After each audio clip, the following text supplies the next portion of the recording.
إلى حضرة النبي مصطفى رسول الله صلى الله عليه وسلم وآله الكرام وأصحابه العظام شيء لله منا لهم الفاتحة. أعوذ بالله من الشيطان. الحمد لله رب العالمين.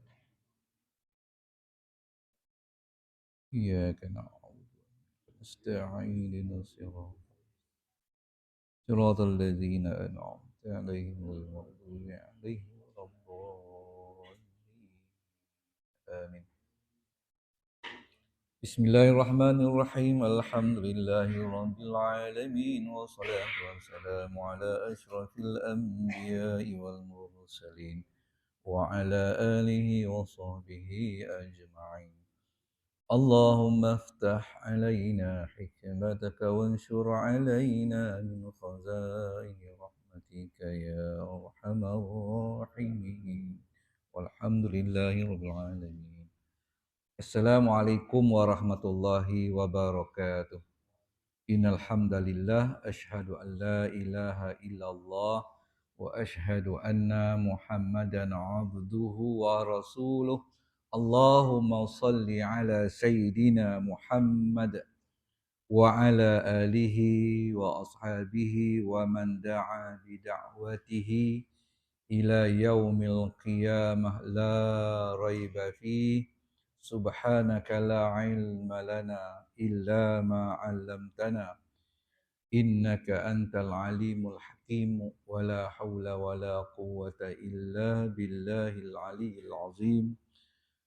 Rabbi shrah li sadri wa yassir li amri wa hlul 'uqdatam min lisani yafqahu qawli.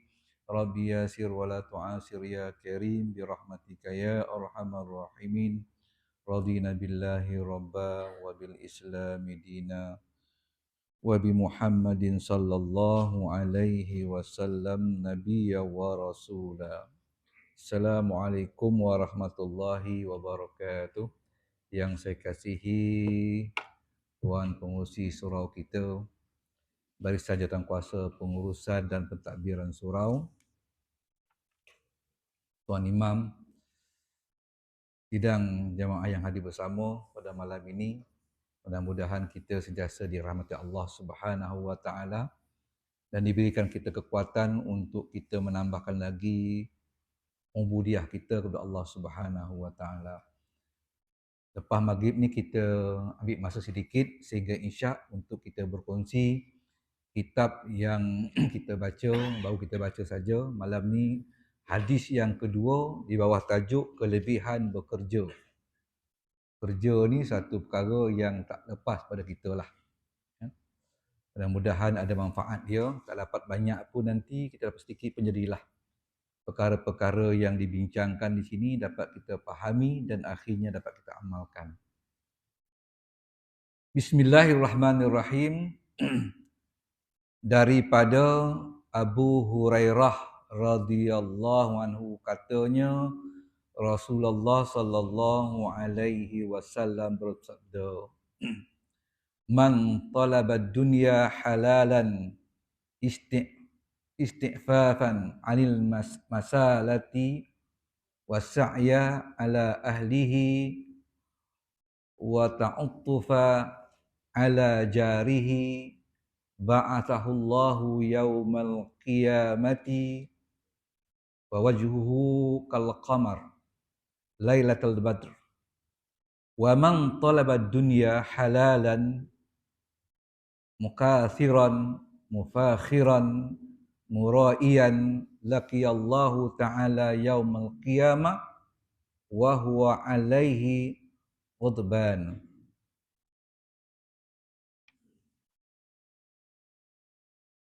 Yang bermaksud siapa yang mencari dunia secara halal. Mencari dunia secara halal, mana bekerja lah. Dan siapa yang bekerja di dunia ini secara halal untuk menjauhkan diri daripada meminta-minta. Kita bekerja dan kerja kita itu cara halal dari suluhan syariat. Kenapa? Sebab kita tak mahu menjadi orang yang meminta-minta. dan usaha untuk keluarganya. Di samping tu, kita bekerja untuk menjaga kepentingan, keperluan keluarga kita. Dan untuk baik dengan tetangganya, akan dibangkitkan oleh Allah Subhanahu wa taala pada hari kiamat. Mukanya, wajahnya bagaikan bulan purnama. Lailatul Badri, bulan purnama, mana bercahaya. Kemudian hadis itu disambung oleh Rasulullah lagi, dia kata wa man talabad dunya halalan muqasiran, dan siapa pula yang bekerja di dunia ini kerjanya halal. Kerjanya halal. Dari segi neraca syarak halal kerjanya. Untuk memperbanyakkan hartanya. Memperbanyakkan hartanya dan berbangga-bangga serta sombong dengan hartanya yang banyak. Memperbanyakkan harta dan dia berbangga dan sombong dengan hartanya yang banyak. Akan bertemu nanti di hari kiamat, ya, sedangkan Allah murka kepadanya. Akan bertemu dengan Allah pada hari kiamat dalam keadaan Allah Subhanahu wa taala murka kepadanya. Ini hadis ni menceritakan dua keadaan. Keadaan pertama, orang yang bekerja secara halal dan dianya untuk mengelakkan daripada miskin, minta-minta, dan untuk keluarga dia, dan juga untuk dia berbaik dengan jirannya. Maksudnya dia akan menghargai, membantu jirannya apabila jirannya memerlukan bantuan dia. Maka orang ini hebatlah. Dia akan hebat, dibangkitkan nanti di hari kiamat, wajahnya berseri-seri bagaikan bulan purnama. Namun sebaliknya pula, kerjanya halal juga, bukan kerja haram, kerja halal, kerja yang baik. Ya. Tetapi dianya untuk mengumpulkan sebanyak-banyak. Di sini kalau kita faham, bila mengumpulkan, bila kita baca mukasiran, bermakna padanya ada sifat bakhil. Tapi kalau kita baca bahasa Melayu untuk mengumpulkan, kita tak faham. Kita faham mengumpul je lah. Tapi bila mukasiran, membayangkan dirinya ataupun orang itu ada sifat bakhil. Kedekutlah. Ya. Sebab itu bahasa Arab ni dia ada pada kalimah tu sendiri, dia akan menceritakan keadaan. Contohnya kalau kalimah jalasa dengan qa'ada. Jalasa duduk, qa'ada pun duduk. Jin, lam, sin, jalasa. Ijlis kalau dalam apa ni perintah dia. Ijlis duduklah. Ijlis duduklah. Jalasa duduk, qa'ada pun duduk. Qu'ud ya bunayya, duduklah wahai anakku. Ijlis ya bunayya. Bila terjemahkan dalam bahasa Melayu, jalasa pun duduk, qa'ada pun duduk, maka kita tak sampai, maksud tu tak sampai. Sedangkan ada gambaran yang berlaku pada kalimah itu. Contohnya saya duduk di sini. Perbualan tu berlaku di seberang tabir. Di belah tabir. Tertutup, saya tak nampak. Dengan suara saja. Kalau saya dengar ijlis ya bunayya, saya dengar kalimah tu tapi tak nampak pun, tirai kan. Dalam bahasa Arab itu menggambarkan, saya boleh bayangkan. Maknanya seorang ayah ataupun seorang ibu, tengok suara dia lah. Kalau suara ibu, ibulah. Kalau suara ayah, ayah lah. Itu tak ada masalah. Kita pun boleh bezakan. Tapi nak katakan ijlis ya bunayya, dia katakan, duduklah. Kita tahu bahawa anaknya sedang berdiri. Anak sedang berdiri, disuruh duduk. Nampak tak? Tak nampak. Tapi kalimah itu bersitulah membayangkannya. Tapi kalau dia kata, Qu'ud ya bunayya, duduklah wahai anakku, duduk juga. Saya boleh bayangkan anaknya sedang berbaring tidur, tapi disuruh duduk. Itulah kalimah. Dia boleh membayang cerita.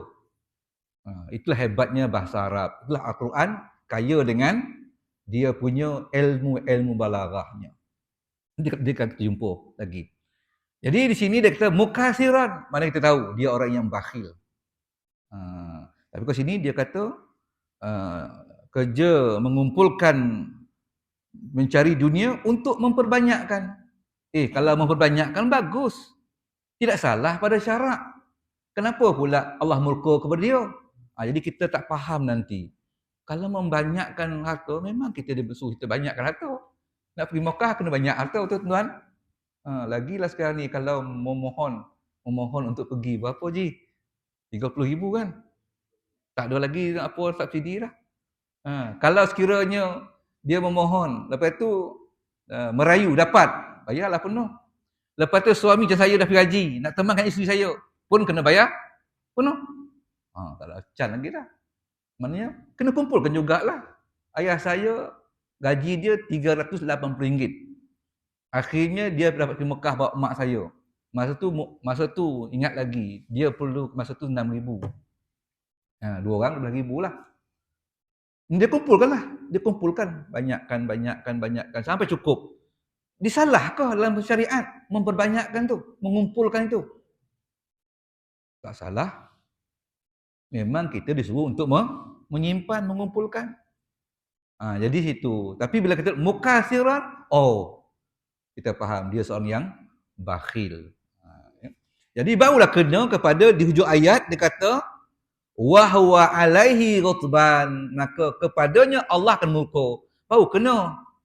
Orang kedekut, bakhil, jirannya susah, banyak boleh dia menyumbang tapi dia tak menyumbang, dia simpan, mengumpulkan dengan kebakhilannya, baru kena di hujung ayat itu, di hujung hadis itu, ghadban, kemurkaan. Tapi kalau kita menyimpan, jangan, Haji banyak menyimpan kan?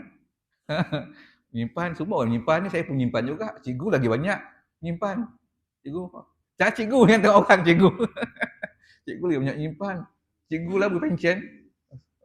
Lagi banyak. 2 minggu je, langsung dia pun kaya. Saya dulu 2 minggu. 2 minggu pencen, saya tengok, wih, kayunya aku. Kan? Lepas itu nak keluar kedekut. Mukasiran. Kan? Mukasiran. Jadi bahasa tu. Jadi situ dia kata kalau seorang itu dianya bakhil dan dia tak pemurah, macam dia bakhil lah, kan? Dia simpan banyak-banyak, tapi ada kalanya dia pemurah. Tengok pula siapa yang minta, yang datang perempuan murah dia. Dia punya kuli kata bagi RM1 dia. Dia kan bagi RM1 dia kata, RM1,000. Ini derma daripada Tuan Haji Bakhil. RM1,000 tuan-tuan ya. Okey. Jadi maknanya dua keadaan. Kalau dia bekerja dengan halal dan dianya tidak ada sifat untuk berbangga-bangga riak, maka untuk keluarga dia jangan dia miskin dan dia akan bantu jiran dia bila perlu, maka dia akan dibangkitkan di hari kiamat nanti kal qamar lailatul badri, macamlah bulan purnama, bersinar-sinar wajah dia. Kalau dia mencari harta yang halal, kerja tu bagus, halal, tapi dia kedekut dan bakhil. Bahkan bukannya bakhil, dia sombong pula dengan hartanya yang banyak itu. Sombong pula dengan hartanya yang banyak itu. Muraian, dan dia pula ingin dipandang sebagai orang yang mulia. Dan dia nak ditengok. Kan? Muraian maknanya riak. Laqiyallahu ta'ala yaumal qiyamah, dia akan bertemu nanti di hari kiamat, wa huwa alaihi, dan ke atasnya ghadban, Allah akan murka. Jadi kita dua perkara tu yang kita nak elakkan. Jadi kalau kita tengok sedikit tentang kisah Abu Hurairah ni, kita tahu Abu Hurairah ni dia masyhur, namanya masyhur di kalangan kita, dan ulama-ulama juga menyebut dia adalah Abdul Rahman bin Sakhar.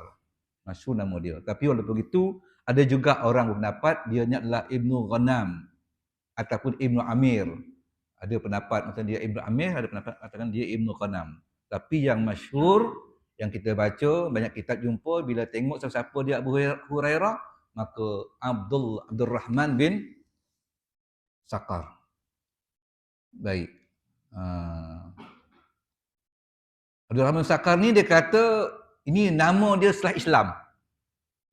Namanya sebelum Islam, Abdul Syam. Ni kalau tengok dari segi pandangan syariat, apakah orang bukan Islam bila memeluk Islam kena tukar nama? Jawapannya ya dan jawapannya tidak. Ya pun betul, tidak pun betul. Ya maksudnya apabila namanya semasa belum Islam itu namanya yang tak baik berkenaan dengan berhala. Abdul Syam tu maknanya hamba matahari. Tak baguslah. Kan? Tetapi kalau sekira namanya bagus pada makna bahasa itu, tak ada masalah. Tak payah tukar nama. Saya nak ambil contohnya orang dulu nama dia kan. Ada nama dia apa? Ada nama dulu macam-macam nama dia. Macam ada jiran saya tu nama Wan tu sini Wan Kuntum, namanya Kuntum. Kuntum ni bukan benda yang tak baik, bagus, tapi dia bukan bahasa Arab. Memang bahasa Melayu tu Kuntum. Ya, Kuntum. Awang. Awang adalah bahasa kita. Dan dia bagus, maka tak perlu tukar. Kan? Begitu jugalah orang India, kalau namanya itu baik pada bahasanya tak perlu tukar. Kalau nak tukar juga Abdullah, maka tak ada masalah. Adalah lebih baik. Tetapi lebih baik dia tengok juga. Kalau Cina mungkin dia tak mahu sebab dia akan mengganggu dia punya nasab keturunan dia. Maka tengoklah menjaga nasab lebih penting lagi. Tapi kalau nama dia Nagarajah, tak boleh lah. Kan? Nagarajah ni nama tak baik. Kan? Linggam tak baik. Kan? Jadi kalau namanya Linggam tapi nak masuk Islam, kata dia you kena tukar nama lah. Sebab nama Linggam tak pakai. Tapi kalau namanya lain, masih nama India dia tapi baik, maka tak ada masalah. Ya, boleh kita tengok dalam perbincangan ulama-ulama dulu. Ya, kalau nama-nama itu berkaitan dengan benda-benda yang mengaibkan, benda yang buruk, berhala-berhala, maka dia tukar. Jadi di sini kita tengok apabila namanya semasa jahiliah Abdul Syam, hamba matahari, kemudian dia Islam, maka Nabi telah menamakan dia dengan Abdul Rahman. Itu dia punya cerita dia. Abdul Rahman nama yang bagus. Kenapa tidak pakai nama lama Abdul Syam?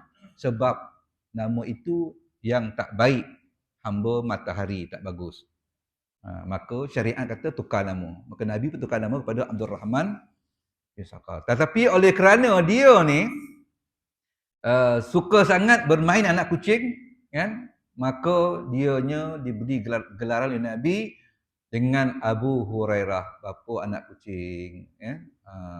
Dia ada je. Mana-mana pergi, ada padanya anak kucing itu. Jadi syahid kita ialah, bolehlah kalau kata, mana ada juga kan, Firdaus Wong kan?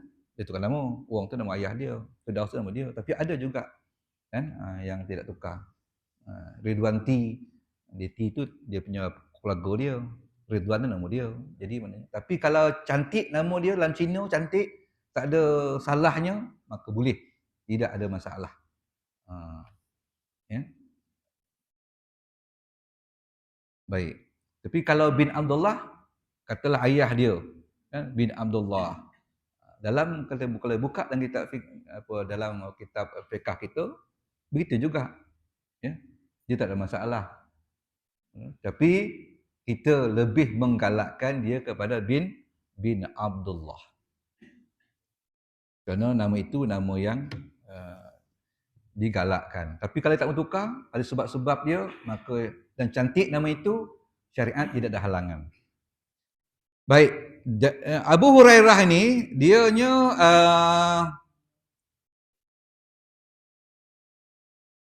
waktu dia bersama Rasulullah, ada benda yang dipanggil, dia dipanggil oleh Rasulullah dan Rasulullah bagi tahu dia khusus pada dia. Ni hebat kan? Ada nasihat Nabi kita kepada dia khusus. Di sini dia kata Nabi telah pun panggil dia dan berikan nasihat, wasiat, nasihatlah. Wasiat Abu Hurairah, dia kata, dia beritahu Abu Hurairah, dia kata yang pertama dia kata jagalah, budayakan, disiplinkan, amalkan mandi pada hari Jumaat. Dia suruh pada Abu Hurairah tu, wahai Abu Hurairah, dia kata aku nak wasiat engkau. Bila Nabi nak wasiat Rasulullah, tunggulah. Dia kata engkau disiplinkan, amalkan mandi pada hari Jumaat. Okey, itu yang pertama. Yang kedua, bersegera menunaikan solat Jumaat. Bersegera tunaikan solat Jumaat. Bersegera ni bukan maknanya mesti masuk waktu jugalah. Tapi maksudnya situ ialah bersegera pergi ke masjid. Jangan pula kan waktu tak masuk jangan nak solat Jumaat, kena juga. Saya jadi penemu duga imam dulu. Panel penemu duga. Jadi imam tu tanya, saya kata apa bezanya niat imam sembahyang zuhur dengan niat imam sembahyang Jumaat. Dia kata usolli zuhri arba'a. Tak betul. Kalau Jumati rakaat ini betul. Lagi ialah kalau zuhur 4 rakaat kan, zuhri arba'a rakaatin. Kalau Jumaat solli pada Jumati rakaataini betul. Lagi tu yang ni. Ini kalau tak buat, imam tak sebut, semua tak sah sembahyang. Tuan-tuan, imam kena tahu. Tak sebut yang ni, usalli fardhu Jum'ati raka'ataini, tak ada masalah. Itu bezalah. Zuhur 4 rakaat, Jumaat 2 rakaat. Tapi yang ni tak sebut, imam tak sebut. Parah. Satu yang datang tu tak sah Jumaat dia. Apa dia tuan? Makmuman. Imaman. Maaf saya. Imaman. Tak sebut imaman, habis. Tuan-tuan ya. Tak sebut imaman, habis. Sembahyang tu tak sah. Ya. Jadi imam kena start ni. Ya, usolli, lupa pula imaman. Kacau lah kita. Kan? Imaman lupa. Dan kita pula mesti makmuman. Itu penting. Kalau tidak tuan-tuan, habis satu masjid tu kan. Habislah satu Korea tu. Baik. Jadi kemudian apa lagi? Dia kata jangan melakukan perkara yang lara. Ini wasiat Nabi kepada Abu Hurairah. Apa lagi? Hendaklah kamu amalkan berpuasa 3 hari dalam sebulan. Lagi, melakukan 2 rakaat sembahyang duha. Walaupun kamu telah bersembahyang sepanjang malam. Kan? Malam tadi dah qiyam dah. Tapi buat juga. Itu ya. Itu saja yang dipesan oleh Nabi kepada Abu Hurairah. Beliau ni meninggal pada tahun 57 Hijrah. Ada kata 58 Hijrah, ada kata 59 Hijrah. Maknanya tidak ada satu pendapat yang ditentukan. Maklumlah dulu tak direkodkan kan? Direkodkan. Waktu itu berusia 78 tahun. Muda lagi. Kan? Sebab muda, kenapa muda? Sebab WHO telah pun mengeluarkan satu kategori 60 ke bawah itu, 40 ke 60 itu masih lagi muda lah. Ya. Jadi tuan-tuan yang 60 masih muda. Saya lagi beberapa hari lagi. Lepas tu nak tua lah.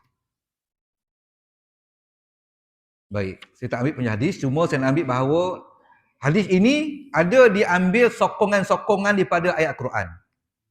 Salah satunya ayat Quran diambil daripada surah Al-Qasas.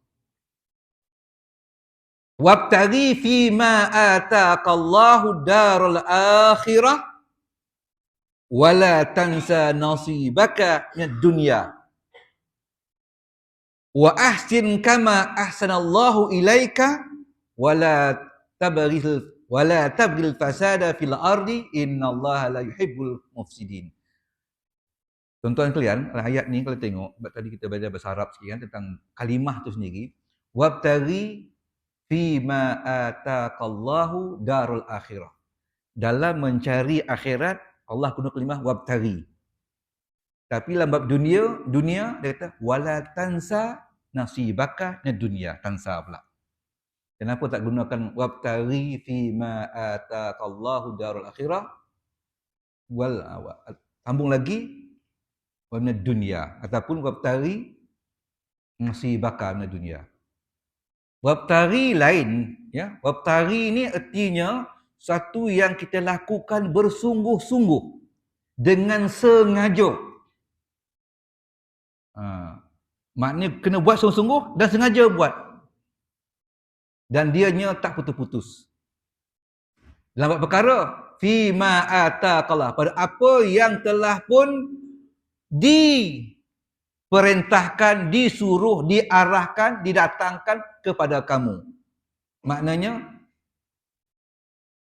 ibadah-ibadah yang ataupun amalan-amalan yang akhirnya memberikan pahala, dan dengan pahala itu sebagai bekalan kita di hari akhirat. Jadi buatlah. Wabtari ni carilah, dia kata. Bila cari ni dia kena usaha bersungguh. Mencarilah. Yang kunci kita hilang, mesti cari, tuan-tuan kan. Mana kunci ni hilang, mana. Dan saya dululah masa mula bekerja, sepanjang bekerja dulu, selalu hilang stokin lah. Jumpa warna biru, bulat, jumpa lagi, lah hitam pula, dia tengok, pakai je lah. Kan? Orang nampak. Jadi terpaksa belilah satu bokeh kocik. Stokin lah gitu. Kalau jauh, okay. Jadi kita pun tengok TV, tengok, biru kan, gulung-gulung putah, bulat kan dia masuk jadi bola. Kalau tidak, mencari. Kan? Itu memang kena usaha betul mencarinya. Jadi bermaksud di sini dia kata, dalam bab untuk mendapatkan satu bekalan kita untuk akhirat, kena buat sungguh-sungguh. Jangan kita sambil lewa. Kena wabtari. Wabtari ini menggambarkan satu wajah yang memang dilakukan sengaja dan bersungguh-sungguh. Tetapi wala tansa nasibaka, jangan pula kamu lupa tentang habuan kamu di dunia. Yang ini tuan-tuan, dia satu perkara yang diambil sekadarnya saja. Sekadarnya saja. Sekadar. Dalam bab dunia ni, kita ambil sekadarnya. Tetapi yang lain tu, kita kena fokus betul-betul. Bab akhirat, apa sahaja yang boleh mendatangkan pahala, ganjaran-ganjaran kebaikan, hendaklah kita bawa kepada akhirat. Untuk dunia, kita hendaklah wala tansa, nak lupa. Jadi, kalau segi pemberatnya, lebih berat lagi nampak bersungguh-sungguh untuk mencari bekal akhirat. Dengan dunia ni, kita janganlah terlalu fokus sangat, dia hanya wala tansa nasibaka. Jangan lupa tentang habuan kamu. Bermakna itu bentuk sementara. Sebab apa? Sebab tak lama lagi kita akan pergi ke satu alam, namanya alam akhirat. Jadi yang di sini sementara kita cari bekalan untuk itu sahaja. Tapi yang paling penting, bersungguh-sungguh ialah mencari bekalan nak bawa pergi. Kan? Nak bawa pergi.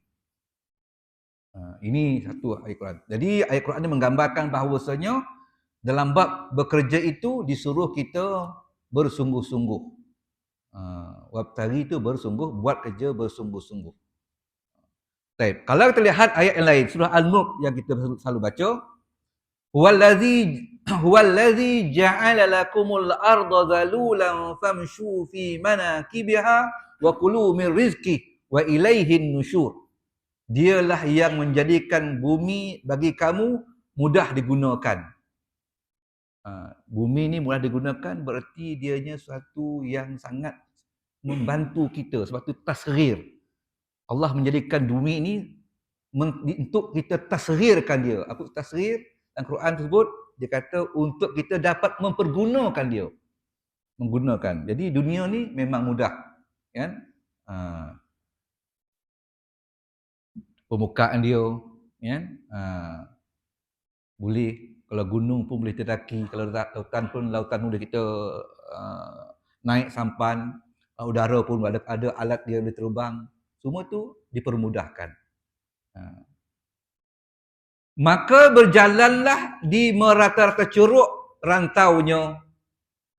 Berjalanlah di curug rantau dia, tak kira lah di mana-mana. Serta makanlah daripada rezeki yang dikurniakan Allah.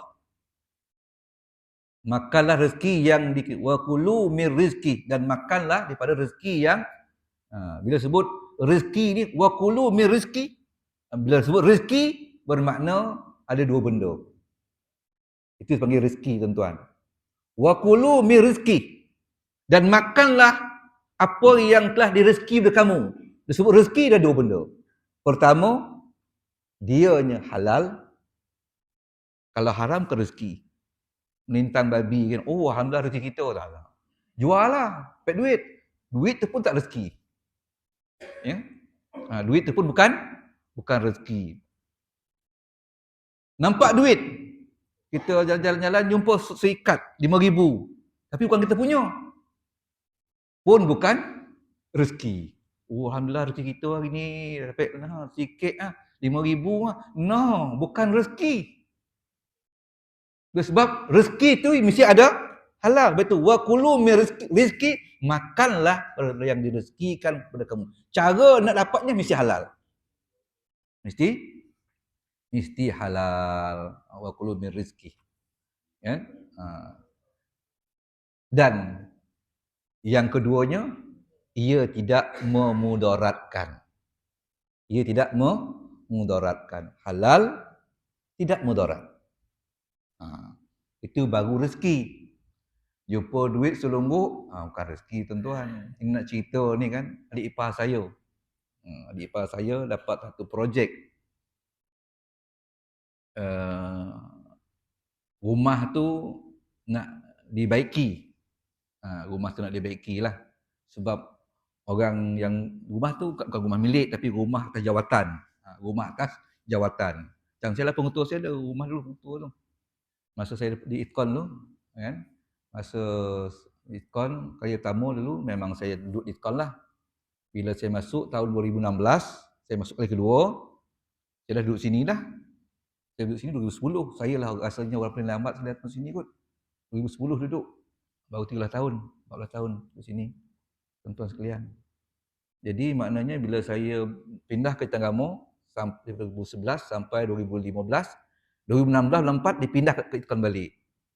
Dipindah ke Itkon tu, jabatan saya, Ustaz, dia kata, saya minta Ustaz duduk rumah pengetua. Dia kata, wah, borik sikit ni, kita dah sebaik, dah sini duduk sini kan. Anak sekolah sini semua lah. Lepas tu, macam mana saya duduk? Saya dah ada rumah lah kat rumah tu, dah duduk dah rumah sendiri. Dia kata, Ustaz nak apa rumah ni? Sebut je. Saya kata, saya nak lansir baru. Nak mesin basuh. Saya nak gais. Saya nak TV. Saya nak aircon. Selalu dia tu, selalu dia. Saya ingat aku bergurau dia tuan. Semua rupa dia memang penuh tu. Wah, ini memang susah duduk waktu ni. Aircon pun ada, sofa pun dia beli, kapet pun dia beli. Sudah. Buat salah saya. Jadi itu. Jadi mana rumah dia lah.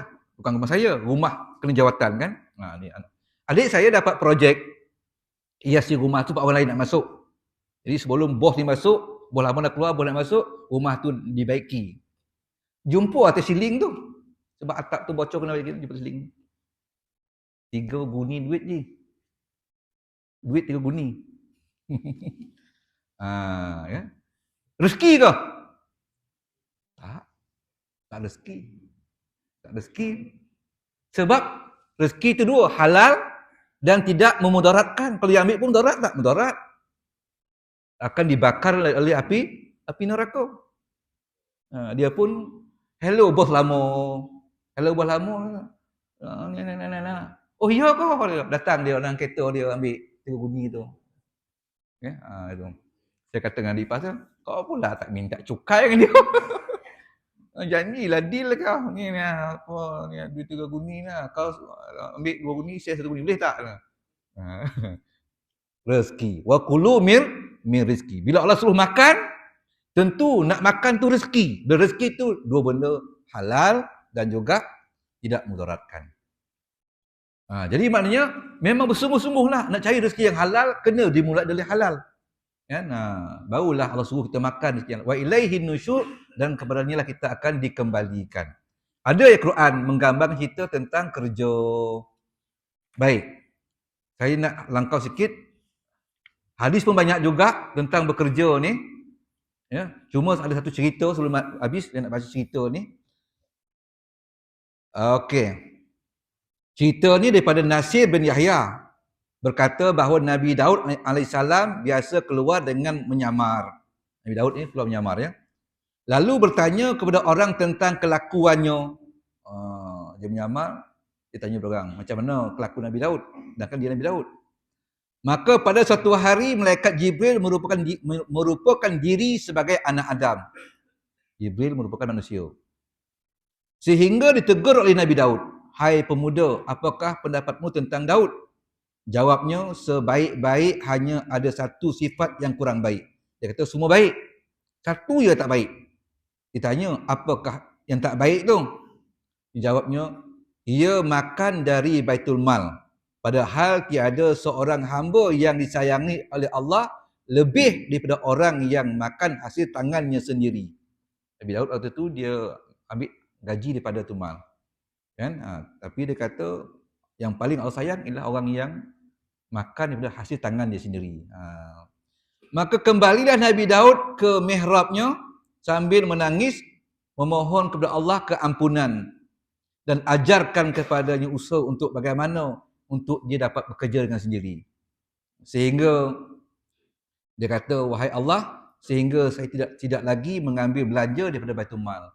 Maka Allah mengajarkan kepadanya membuat pakaian perang. Itu adanya satu mukjizat yang dia bentuk besi menjadi baju perang dan membentuk besi dengan tangannya sehingga bagaikan adunan. Maka bila ia telah selesai melayani hajat rakyatnya, ia kembali ke rumah membuat baju besi dan dijual untuk belanja keluarganya. Baju keluarganya. Ini tuan orang hebat lah kan. Kita ingat apa tu, mantan Menteri Besar yang dulu Tuan Guru Nik Aziz kan. Kalau keramaian-keramaian ini dia suka bawa makanan sendiri. Panggil rasmi, biasalah Menteri Besar dia rasmi kan. Rasmi. Tapi dia buat makanan sendiri. Kenapa tuan-tuan? Dia lain makam dia kan. Kalau kita macam saya lah, tak ada arah kan. Saya dulu pernah panggil mufti datang ke Iskon. Saya tanya isteri dia, "Datin, mufti ni apa makanan yang paling suka?" Datin kata, "Ustaz, Datuk makannya ikan tenggiri masak kuning, belahkan tomato, itu dia kata memang suka sangat." Saya pun buatlah di meja dia tu. Tuan-tuan, di meja tu ada ikan tu lah yang masak untuk dia tu. Ada pula ikan ni, ikan apa ni? Ikan baung. Ikan baung, dia lain pakai baung juga. Itu ikan baung juga.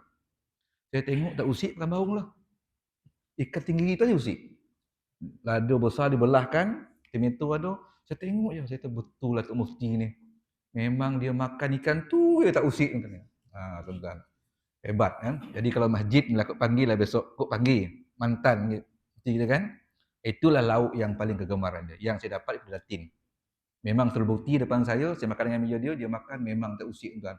Dan saya dah nak habis ni, saya pun bukan slow, tambah sikit lagi. Sebab dia VVIP, takkan kemudian makan kan. Saya pun slow makan, saya kata, "Tok Mufti ni, dia makan macam saya. Saya makan, dia tak makan, pulang tepi." Oh, kena bersabarlah. Jadi tuan-tuan kalau ada siapa yang panggil dia besok, carilah yang saya macam dia makan. Dia makan lambat tuan. Letak tepi. Nak tunggu suap yang kedua tu, kita dah 4-5 suap dah. Itu tak mesti kita dulu. Orangnya sangat tertib buat makan. Dia tak banyak tapi lambat. Tuan-tuan, lauk kegemaran dia ialah ikan tenggiri, belahkan lada tu, lepas tu tomato, masak kuning, memang itulah kelebihan dia. Sikit lambat. Dia makan sikit lambat. Lepas tu saya ingat aku dah selesai. Dia ambil lagi nasi. Dia ambil nasi. Saya pun terpaksa ambil nasi. Sebab tapi saya simpan sedikit saya makan. Saya tahu cara dia makan. Patutlah setiap kali mesyuarat di Taman Mufti, mesyuarat muzakarah fatwa di Taman Mufti, makanan yang memang selalu saya jumpa yang itu. Baru saya tahu bahawa rupanya dia memang suka. Bila makan hari tengok, gulai tenggiri ni kan. Tuan-tuan yang baik daripada Allah Subhanahu Wa Taala, yang lemah kelaman saya itu hadis yang kedua. Mudah-mudahan kita dapat menjaga rezeki kita daripada perkara-perkara yang haram. Dapat duit banyak pun kita tidak riak. Simpan tak apa tapi bakhil jangan, ya. Bakhil jangan. Bismillahirrahmanirrahim. Alhamdulillahirabbil alamin. Wassalatu wassalamu ala asyrafil anbiya'i wal mursalin wa ala alihi wa sahbihi ajma'in. Allahumma zidna ilman nafi'an wa qalban khashi'an wa ibadatan mutaqabbalan. Birahmatika ya arhamar rahimin. Walhamdulillahi rabbil alamin.